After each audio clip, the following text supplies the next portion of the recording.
తెలంగాణ సాయుధ పోరాటం మహామహులు చేసిన పోరాటం కానే కాదు, మట్టి మనుషులు చేసిన పోరాటం.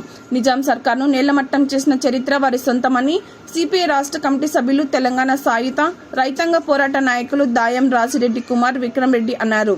ప్రజానాట్య మండలి ఆధ్వర్యంలో రాష్ట్ర వ్యాప్తంగా కొనసాగుతున్న శౌర్య యాత్ర శుక్రవారం మండల పరిధిలోని వేంపట్టి గ్రామానికి చేరుకుంది.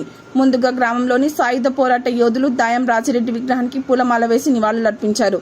ఈ సందర్భంగా వారు మాట్లాడారు. ఈ కార్యక్రమంలో సిపిఐ జిల్లా కార్యదర్శి Bezawada Venkateswarlu, Dayam Rajireddy, charitable trust chairman Jhansi, Rajireddy, Rajaram, Telangana ఉద్యమకారులు, ఎనగందుల మల్లేశం నేత, కోట రామస్వామి, ప్రజానాట్య మండలి కళాకారులు, గ్రామస్తులు తదితరులు పాల్గొన్నారు. వెలిశాల గాని చాలా ప్రాంతాలకి కోటపాడు మరియు గ్రామాలన్నిటికీ కూడా చాలా పరిచయం ఉన్న వ్యక్తి. సాకలి ఐలమ్మ పోరాటంలో కూడా భీమిరెడ్డి నరసింహారెడ్డి తాతయ్యతో పాటు రాజిరెడ్డి తాతయ్య పాత్ర కూడా చాలా ఉంది. ఈ అవకాశం ఇచ్చిన పెద్దలందరికీ సిపిఐ నాయకులందరికీ